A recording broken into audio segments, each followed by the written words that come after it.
ပွဲဝင်ကလုံးပေါ်မှာစက္ကန့်ပိုင်းအတွင်းအပြောင်းလဲမြန်လွန်တဲ့လှုပ်ရှားမှုတွေ drama တွေ emotion တွေရသဆုံးပေးစွမ်းနေတဲ့အားကစားတစ်ခုရှိပါတယ်။အဲ့ဒါဟာကျွန်တော်တို့နေ့စဉ်ကစားနေတဲ့ table tennis လို့ခေါ်တဲ့စပွဲတင် tennis ကစားနည်းပါ။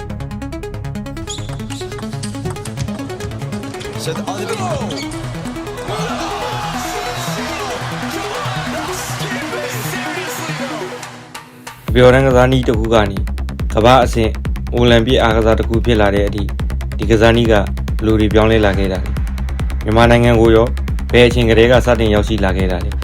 စတဲ့စိတ်ဝင်စားပြီးလှပတဲ့ table tennis ရဲ့သမိုင်းကြောင်းကိုဒီဗီဒီယိုမှာတင်ဆက်ပေးမှာဖြစ်တဲ့အတွက်အဆုံးထိလိုက်ပါကြည့်ရှုဖို့အတွက်ဖိတ်ခေါ်ပါတယ်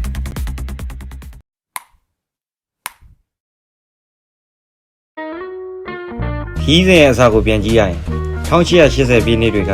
အင်္ဂလန်နိုင်ငံစီကိုရောက်သွားမှာပါအဲ့ဒီအချိန်ကဗစ်တိုးရီးယားဘီရင်မကြီး Queen Victoria ဆိုးဆန်တဲ့ခေတ်အင်္ဂလန်ရဲ့အထက်တန်းလွှာတွေဟာအပြင်မှာ ground tennis ဆော့ဖို့ယာဒီဥတုကအမြဲအဆင်မပြေဖြစ်နေတဲ့အခါindoor ဆော့ဖို့သူတို့ကစတင်စဉ်းစားလာခဲ့ကြပါတယ်သူတို့ရဲ့ညစာစားပွဲတွေပေါ်မှာ indoor tennis အဖြစ်စတင်တည်ထွင်ခဲ့ကြပြီးအခုခေတ်လို professional ပစ္စည်းတွေမရှိသေးတဲ့အတွက်သူတို့ဟာဝိုင်ဘလင်းရှမ်ပိန်ဘလင်းကဖောစိုးတွေကိုဘောလုံးအပြည့်လုံးပြီးအသုံးပြုခဲ့ကြတယ်။စားအုပ်တွေကိုပိုက်ကွန်အပြည့်ထောင်ထားပြီး secret ဘူးဖုံးတွေဟင်းညိုတောက်တဲ့ဇွန်းရှိတွေကိုဘတ်တန်အပြည့်သုံးပြီးအပျော်တမ်းကစားခဲ့ကြတာပါ။အဲ့လိုကစားတာကိုစောပိုင်းမှာ with waf လို့ခေါ်ခဲ့ပြီးဘာလို့အဲ့လိုခေါ်လဲဆိုတော့အဲ့ဒီခေတ်ကစားအုပ်ဖုံးတွေနဲ့ဝိုင်ဖောစိုးတွေကိုရိုက်လိုက်တဲ့အခါထွက်လာတဲ့လီတိုးတန်တွေကိုဆွဲပြုပြီးခေါ်ခဲ့ကြတာပါ။19ရာစုအကုန်ပိုင်းအင်္ဂလန်ကအထက်တန်းလွှာတွေရဲ့အဲကန်ထဲမှာ with waf အတန်တွေဟာညသာစားပြီးတိုင်းပြန့်လွင့်နေခဲ့တာ။မကြခင်မှာပဲဒီကစားနည်းဟာအဲကန်တွေကနေကမ္ဘာအဆင့်မီအားကစားကွင်းနေစီကိုဘယ်လိုရောက်သွားလဲဆိုတာ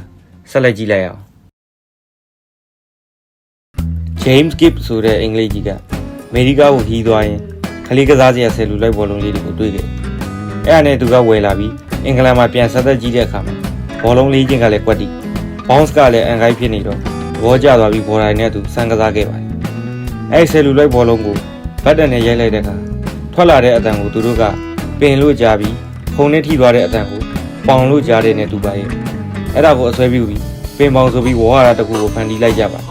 အဲ့ဒီကနေပင်ပေါင်ဆိုတဲ့နာမည်ကကဘာရဲရဲကိုပြန့်နှံ့သွားပါမြန်မာပြည်မှာသာဆိုဘယ်သူမှပင်ပေါင်လို့ကြားမှာမဟုတ်ပါတောက်လို့ပဲကြားမှာသိကြပါတယ်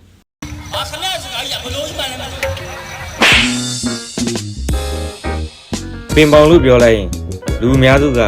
တရုတ်နိုင်ငံမှာစတင်ခဲ့တယ်လို့ပဲထင်ကြမှာပါ။ရှင်းရလောက်အောင်လေဒီဘယ်တန်နစ်ကဘာမှာတရုတ်ကခေတ်အဆက်ဆက်ပွဲကျန်းနေတာ။ဒါပေမဲ့2008ခုနှစ်ဘေကျင်းအိုလံပစ်ပိတ်ပွဲမှာ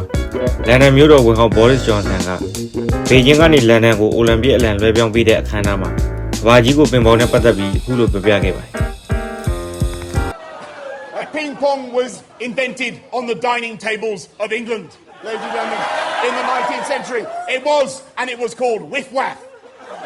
And there, I think you have the essential difference between us and the rest of the world. Other nations, the French, looked at a dining table and saw an opportunity to have dinner. We looked at a dining table and saw an opportunity to play whiff-waff. And that is why London is the sporting capital of the world. And I say to the Chinese, and I say to the world, ping pong is coming home.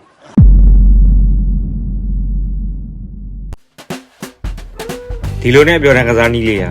20ရာစုအစောပိုင်းမှာတော့တကဘာလုံးကိုအရှင်ုံပြင်းပြင်းနဲ့ပြန့်နှံ့သွားခဲ့ပါဒါပေမဲ့ပြဿနာတစ်ခုကတော့ကစားနည်းရဲ့စီးမင်းတွေကတနေရာနဲ့တနေရာမတူညီပဲကွဲပြားခြားနားနေတာပါ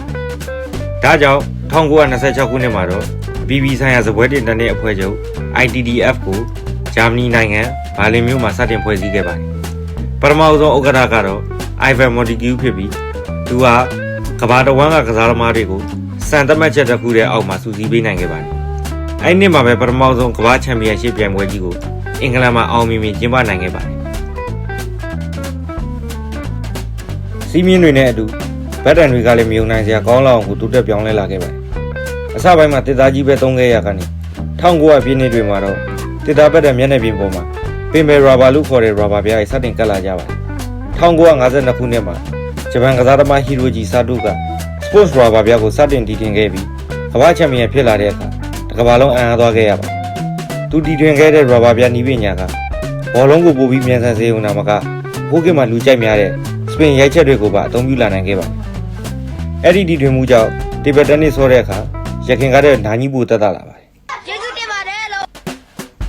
ဒီလိုကမ္ဘာအဆင့်မီနီးပညာတွေနဲ့အဖွဲ့အစည်းတွေပေါ်ပေါက်လာတာကျွန်တော်တို့မြန်မာနိုင်ငံကတေဘယ်တက်နစ်လောကပေါ်မှာလည်းဘယ်လိုအကျိုးသက်ရောက်မှုတွေရှိလာခဲ့လဲဆိုတာဆက်လက်ကြည့်လိုက်ရအောင်ဗီဒီယိုလေးရှေ့မဆက်ခင်ကျွန်တော်ရဲ့ channel လေးကို like and subscribe နှိပ်ဖို့မမေ့ပါနဲ့ ITDF ရဲ့စံနှုန်းတွေနဲ့အတူခေတ်စားလာတဲ့ဒီကစားနည်းက1900ပြည့်နှစ်ဝန်းကျင်ကိုလိုနီခေတ်မှာတော့ကျွန်တော်တို့မြန်မာနိုင်ငံစီကိုလည်းအင်္ဂလိပ်အရာရှိတွေစီကတဆင့်စတင်ရောက်ရှိလာခဲ့ပါတယ်အစပိုင်းမှာတော့ရန်ကုန်မြို့ကအင်္ဂလိပ်အရာရှိတွေနဲ့တက္ကသိုလ်ကျောင်းသားတွေကြားမှာပဲတည်တံ့ကစားတဲ့အဆင့်ပဲနောက်ပိုင်းလွတ်လပ်ရပြီးမကြခင်1950ပြည့်နှစ်ဝန်းကျင်မှာမြန်မာနိုင်ငံစပွဲတင်တန်းတဲ့အဖွဲ့ချုပ် MTDF ကိုစတင်တည်ထောင်ခဲ့ပြီး1952ခုနှစ်မှာတော့ ITDF ရဲ့ဖွဲ့ဝင်အဖြစ်အတိအကျတိမှတ်ပြုခံခဲ့ရပြီးအဖွဲ့ဝင်နိုင်ငံတစ်နိုင်ငံဖြစ်လာခဲ့ပါတယ်။ဒါကတော့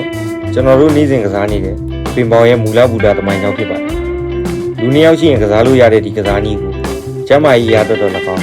stress release အတွက်တော့၎င်းကစားသင့်တယ်လို့ကျွန်တော် recommend ပေးပြရတယ်။ကျွန်တော်ကိုယ်တိုင်လည်းနေ့စဉ်ရုံးမှာကောအပြင်ကကလပ်တွေမှာပါရှောက်ကစားနေတဲ့အပျော်တမ်းဝါသနာရှင်တယောက်ပါဗီဒီယိုကိုအဆုံးထိကြည့်ပြီးလို့ကျေးဇူးအများကြီးတင်ပါတယ်နောက်ပိုင်းမှာလည်း table tennis နဲ့ပတ်သက်တဲ့အကြောင်းအရာတွေကိုအလင်းတင်ရင်သိတယ်လို့တင်ပေးသွားမှာဖြစ်တဲ့အတွက် channel လေးကို subscribe လုပ်ထားပေးဖို့ဖိတ်ခေါ်ပါတယ်အားလုံးပဲ God bless